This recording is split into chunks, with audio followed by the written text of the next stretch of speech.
Hello friends and welcome to today's video. This is part 2 of my SBS Gayo performance review. Part 1 will be in the description with the soon-be article that has all the stages, even though we're in no way, shape, or form going in order of the stages because I hated the order they put it in. But anyways, other than that, some quick disclaimers before we get started. Disclaimer number 1, like I said, no way, shape, or form going in order of the article, but it has all the stages and will be in the description. Disclaimer number 2, the covers in this are all grouped together. So before you comment after I talk about Stray Kids and be like, wait, they did their IU cover, I am aware they did their IU cover, we will get to their IU cover when we get to all the covers at the end. Also, third disclaimer, my standard one, everything I say in this video is just my opinion. You can disagree with every word I say here, that's great, love that for you. Also, forgot to mention this, but I don't want to refilm it. I have my Singyeon standee with me today because he deserves to be acknowledged for his presence in Mirotic, and I actually have his standee from the X1 albums, so it's joining me. Don't get used to her. She will not be here forever because the black does not go with the green for me, but she's joining us for today. Okay, let's actually get started now with Stray Kids. Stray Kids started out doing their Christmas version of Thunderous. And listen, I will stress, I have low expectations for these stages because I really do not like this song. Like, I in fact deeply despise this song. But this stage was great. Like, it was a great stage, especially by my low standards. Like, by my low standards, this was a phenomenal stage. But in all actuality, like, this was a very good stage. First of all, the parts that I hate about the song the most are the background music and the chorus. This new background music, the Christmassy background music, loved it. It was great. Also, the choreo for the stage was really cool. There were some very cute moments, like when they were all on the little sleigh. There was the cane choreo, which was very cool. Like, as a whole, this was a very good stage. The other song they did was Winter Falls. This stage was chill, I really liked it. The choreo went with the vibes really well. As a whole, it was a very enjoyable stage. I do have one question. What was with the wand? Like, I am a Harry Potter stan. I have many hoodies that I have worn in videos. I have Harry Potter candles. I have Harry Potter wands. Why was the wand here? Like, there was no part of this stage that was Harry Potter-y, except for the fact that the first two were basically Christmas movies. But other than that, like, I just don't get why the wand was here. The next group stages we're going to be discussing is Tuxed. Tuxed only did I Know I Love You, and it was fine. The choreo was good. The looks were pretty bland. Like, the white suits did go well with the white paper when it fell from the sky, but other than that, it was, the rest of the stage though, like, it was pretty boring. Also, I will stand by. They should have a member of their upcoming girl group do Sorry's part because I think it would be very cool. Next group is ITZY. ITZY started out doing Sorry Not Sorry. This song is abysmal, but the choreo was pretty cool. That's really all I felt about it though. The next stage they did was Mafia in the Morning. Listen, we need to have a talk about the consistent stripping on stage because, hear me out, if it happened once, I would have been like, okay, fine, whatever. It happens 3 times on screen and at least twice off screen that I noticed. So, like, why were we constantly removing articles of clothing? The first time when it was, like, the prison suit and it gets torn off, that was cool. That was, like, a moment. Then, after that, though, I'm like, okay, 3 times. Like, it happens 3 times in this stage on screen that you see someone removing an article of clothing. I didn't need that. Also, the dance break, frankly, I thought it was pretty weak. Like, I know she's a very good dancer. I've seen other stages where she does an amazing job, but here, I was not that into it. Next, we shall be discussing Newest. First, their looks. The velvety looks, I'm obsessed. I loved the velvety looks. As for their stages though, they started out doing Inside Out. This song is still great. This choreo is still really good, so I really like this song. Then they did Dress.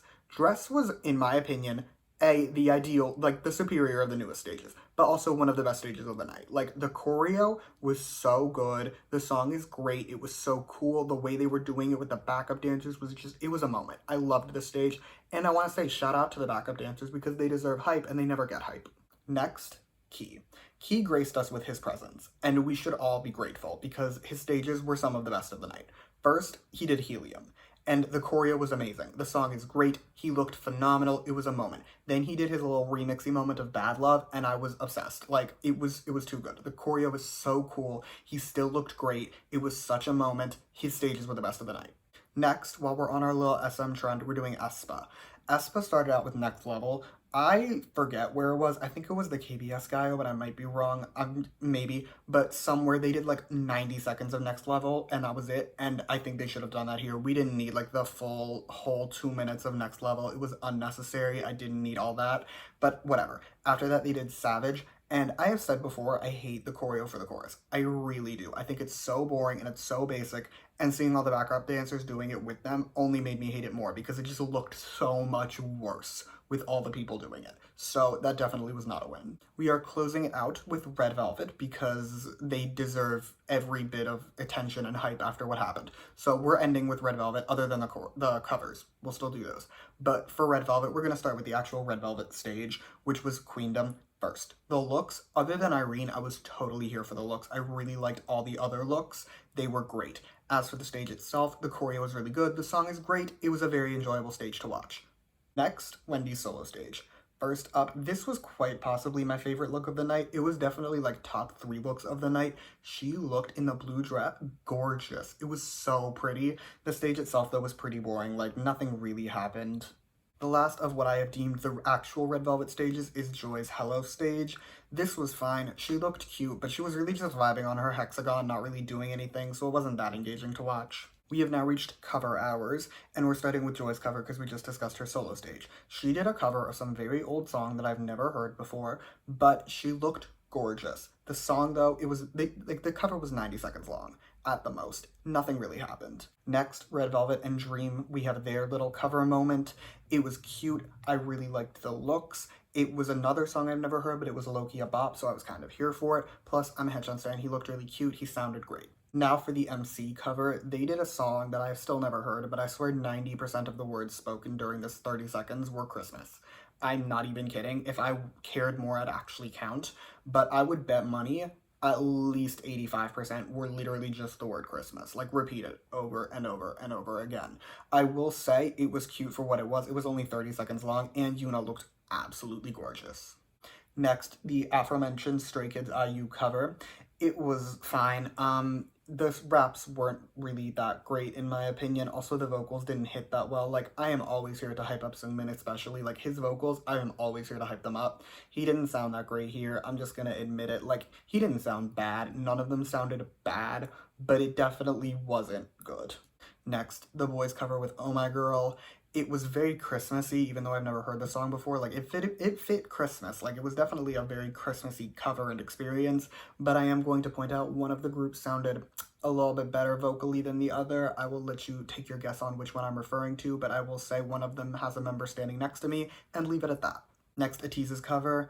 I didn't like their raps, I won't deny it, but other than that, this was a very wholesome cover. The looks were very soft, I really liked them, and the choreo was very pure.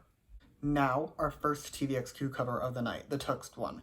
This stage, it was fine. It was nothing super special, but the looks were cute. The song was nice. I enjoyed it. Plus, I thought for like a good few seconds, like for the first little chunk, I really thought it was going to be a duet, and I was kind of really hyped for it, but then the other members came out. I'm not mad they came out. I was just getting myself a little hyped up for a duet moment that we didn't get. We now have our first non-Christmas cover of the night, which was when we had our fiction cover.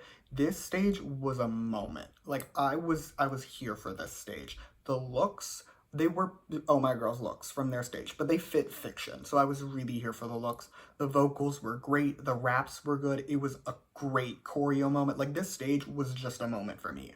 Plus, I love the original version of fiction. I am unsurprised I liked this. Our final stage we will be discussing is the Mirotic stage, because I want to talk about the Mirotic stage last, and it's my video, so you're kind of stuck with it. This stage was a moment for me. First of all, this was Moonbin's stage. I am aware other people were there. It is not my fault he did better than them. I'm just going to point it out. This was his stage. Also, visually, Taeyang looked the best. They all looked great. Taeyang looked the best. I am a little bit bitter that he didn't get more screen time because, like, why would you invite him if you're not going to give him any screen time? But whatever, he looked gorgeous whenever he was on screen, and his pose at the start is a moment. The choreo for the song as a whole was just phenomenal. Seungyeon was here, vocals popping off. I don't know why he was here, frankly. I think they just needed someone to do the screams, and he was available and able to do it. Because, like, if you look at the lineup, he definitely stands out the most. But either way, I'm not mad he was here. I loved the fact that he was here. He looked great. He sounded great. He had a moment. Jiyeon did the worst. I am going to say that. Like, unpopular opinion maybe, he definitely seemed to be the weakest link on this stage for me. He didn't do bad. He just did the worst. Anyway, that is all I have for you today. Thank you so much for watching. Feel free to comment your thoughts on the Gayo down below. Let me know what your favorite stages were, or don't. I will also have part 1 linked down below. If you haven't seen it, you can go watch that along with the Soompi article. It will also be down there. Other than that, though, you can like and subscribe if you want to or don't. I will be okay either way. You can also follow me on Twitter at s_album reviews. I will link that in the description as well. And yeah, thank you again for watching. Bye!